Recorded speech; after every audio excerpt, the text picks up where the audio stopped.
Okey. Dan ringkasnya berkaitan dengan boikot ni, membantu orang untuk melakukan dosa, itu memang kita sepakatlah, memang perkara itu perkara yang tercela. Membantu untuk buat dosa. Dosa apa pun kita bantu orang tu sehingga orang tu boleh buat dosa. Itu memang jelas sangat benda itu tercela.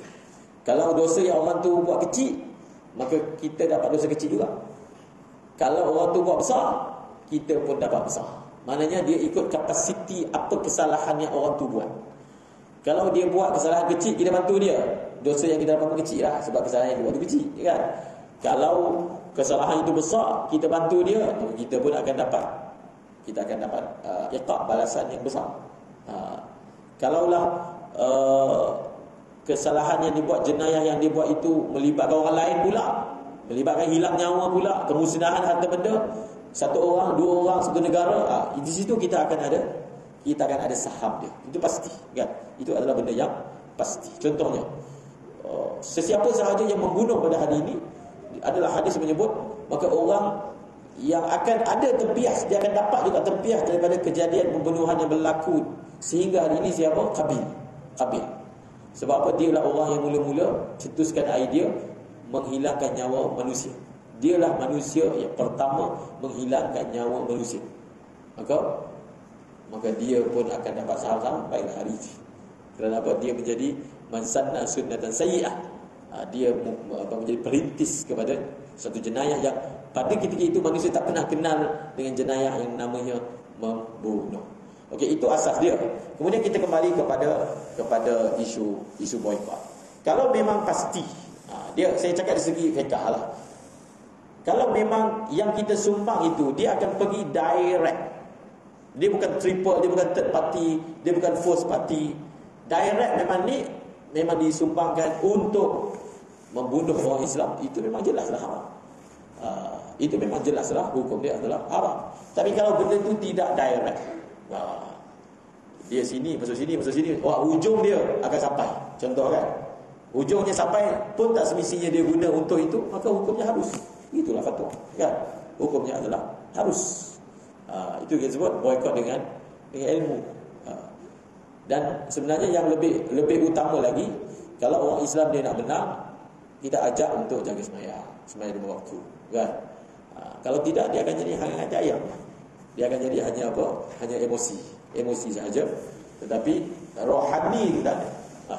Segi rohani itu tidak ada. Kalau memang dia disumbangkan direct, maka tak bolehlah kita menyumbang.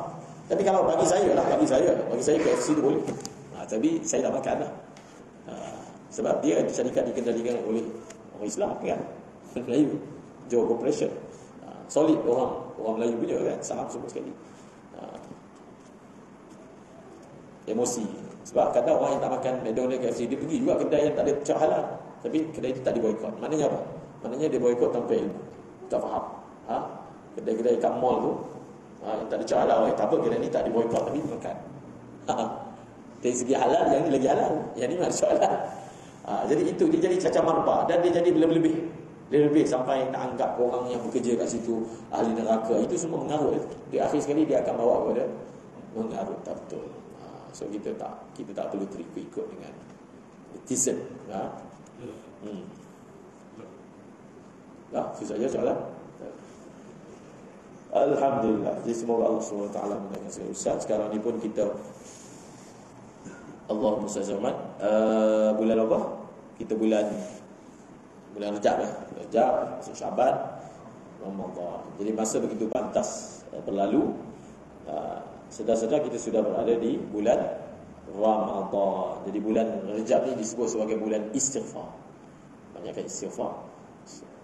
Astaghfirullahalazim. Astaghfirullah saja cukup, memadai. Kalau kita nak yang panjang-panjang pun ada. Tapi mudahnya yang boleh jalan atas lidah kita istighfar. Dan kita anggap ini persiapan kita untuk menghadapi bulan Ramadan. Biar kita menghadapi bulan Ramadan itu dalam keadaan dah bersedia dengan taubat, dah bersedia dengan kebersihan hati. Bukan tiba-tiba esok Ramadan baru nak terkejut.